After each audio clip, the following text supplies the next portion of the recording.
బంగారం మాత్రమే కాదు, అందుబాటులో ఉండి నిరుపయోగంగా ఉన్న వెండిని కూడా కరిగించి ఇలా ఆదాయాన్ని సమకూర్చుకునేందుకు తమిళనాడు ప్రభుత్వం చర్యలు తీసుకుంటుంది. ఈ మేరకు తమకు అనుమతులు కూడా వచ్చినట్లుగా ఉన్నతాధికారులు చెప్తున్నారు.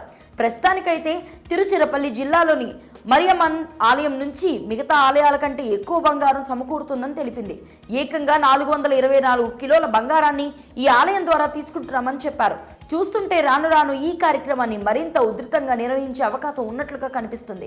తమిళనాడులో ఎక్కడ చూసినా దేవస్థానాలు కనిపిస్తూ ఉంటాయి. భక్తులు కూడా భారీ సంఖ్యలో వాటిని సందర్శిస్తూ ఉంటారు. మొక్కులు తీర్చుకునే సందర్భంలో ఇలా దేవుళ్లకు దేవతలకు వారి వారి స్తోమతను బట్టి ఆభరణాలు సమర్పించుకుంటూ ఉంటారు. కాబట్టి అవకాశం ఉన్నంత వరకు ఈ ప్రక్రియని అమలు చేసి ఆర్థికంగా మరింత బలపడాలని స్టాలిన్ ప్రభుత్వం ప్లాన్ చేస్తున్నట్లుగా కనిపిస్తుంది. ఈ పనిలో ఏమాత్రం లైన్ మిస్ అయినా అది పెద్ద గొడవకు దారితీస్తుందని భక్తులు ఆందోళన చెందుతున్నారు. ఖచ్చితంగా ప్రభుత్వం చెప్పినట్లు ఆ డబ్బులను ఆలయాల అభివృద్ధికే ఖర్చు చేయాలని కోరుకుంటున్నారు. మరి ఈ విషయంపై మీ అభిప్రాయాన్ని కామెంట్ సెక్షన్లో తెలియజేయండి. స్టోరీ లైక్ చేసి షేర్ చేయండి. మరిన్ని ఇంట్రెస్టింగ్ అప్డేట్స్ కోసం IDTVని సబ్స్క్రైబ్ చేసుకోండి.